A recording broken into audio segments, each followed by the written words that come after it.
we went back, we analysed film, we took a look at the clips, and we just keep missing those small details right now, those small moments. Maybe it's the final pass, maybe it's opportunities where the luck doesn't quite go on our side, so we just have to keep creating more. But going back and analysing the film, we had many good moments. We showed the team today that we created a lot of big chances. We just couldn't capitalise on the game for 3 points. Practice today. You have Edu. You think is Edu available? You think you can play Saturday? I hope so. He trained towards the end of last week as well with us. This week he came in the session fully. Didn't take a break in the games at the end, as you guys had saw. So we think his fitness is good enough now to come in for the weekend against Portland. He's a massive help for this team.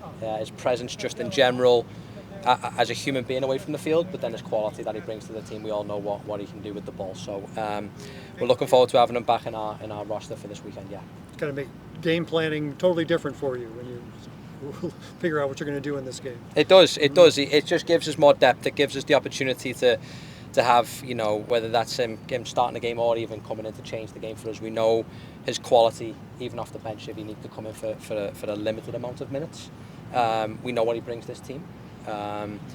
Against going back all the way to my first game with him in San Jose, just even being composed at the 92nd minute to score the penalty. So he brings some great quality to this team, and he's going to be very welcomed with open arms by me. If he can't do 90, would you start him and take him out at the half, or would you want to bring him in the half and? Yeah, it's a good question. I'll speak to the medical and performance team. What I would need to know is if that's the case, he can get to 45. So if I start him, he needs to be able to get to 45 minutes for us. If that's the number that can be given, then I would love to start him. If it's more of a restricted, like a 30 minutes, he's probably going to come off the field, off the bench into the field.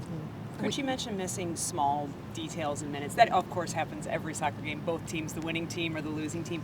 Is it also, too, about then adjusting, helping the team to adjust and cover for each other in those moments where details are missed? I think so. It's what I take responsibility in, is if we, right now, let's just say we're missing a couple of key moments as a group, and it's the technical breakdown, then how do I set the structure up better? How do I set up a system where they can create more? And one of my messages with them today was, it doesn't seem to be just bouncing our way right now, the ball. So how do we create more opportunities? So if it takes 5, we create at least 5 opportunities for that. So today, I'll just go ahead and say, was my favourite and best session I've had with this group in 6 weeks since starting with them. So I am really hoping to build off this. Today, at the end, we already started talking about Poland. I tried to keep that about 3 days away from the game, but it's already, guys, get your mindset ready. Build on this training day, because it was the best for me we've had so far, and we already think about Sunday. What do you like about it? Yeah. Sorry. The same question. Yeah, and I told the guys, nothing to do with my structure or my design of lesson plan. Their quality on the ball and their energy was what absolutely brought the session to life. As a coach, you can set up the best designs, you can set up all these tactics, but it's the players going out there and providing the energy and the quality. And for me, it was the highest of the 6 weeks I've been in charge. Well, you're still missing a lot of players on the back line in the midfield, but part of this favorite session included a lot of the youngsters, a lot of the City 2 players that you had from last week. So you saw a couple of them this past week. What are you seeing as far as their development, and how pleased are you with their growth? Extremely pleased. They're obviously the young pros. They're very hungry. They're very energetic. They want to prove something. So they bring great energy to the session, not just by the way they chase a ball down, by the way they maybe press a ball. They communicate. So we have a lot of these young guys out there that positively, contribute to this environment. So it's fantastic for them. It's also fantastic for the first team players. They need to deal with players coming in and trying to challenge them and push them for their positions. And if we can do it in a healthy way, it just creates the best environment for everybody.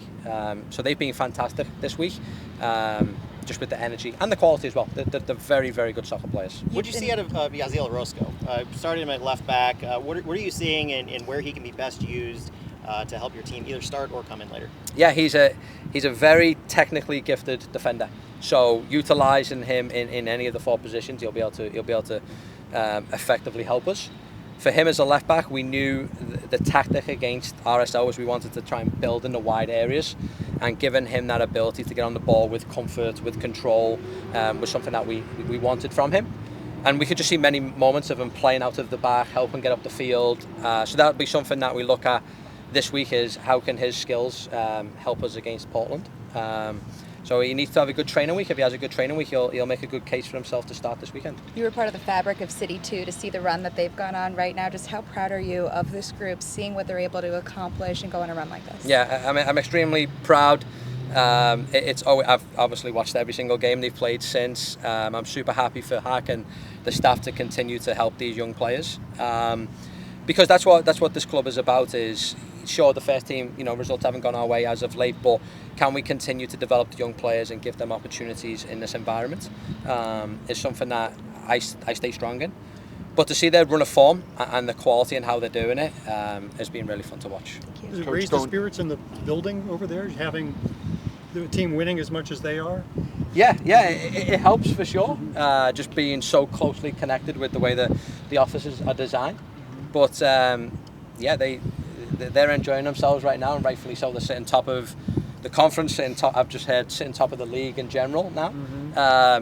So yeah, they're in a great spot, and hopefully they continue to go on a run. Coach, going back to Löwen for a moment, just by his mere presence, are you allowed to deploy your roster up and down differently than you would when he's out?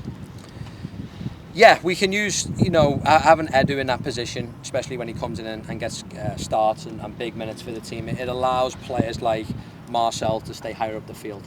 So that'd be a key one for us. Is he wants the ball, he wants to come often and get the ball off the back line, which is, for me in my conversation with Marcel, is let's get you higher up the field, let's find you in better attacking moments to score goals. But he wants to be on the ball. So if Edu has that presence deeper down the field for us with his quality, it helps me utilise not just him, Edu, but every other player a little bit more effective as well. So I've always said this: great players don't just come in and help themselves. They come in and make every single player on the field 5%, 10% better.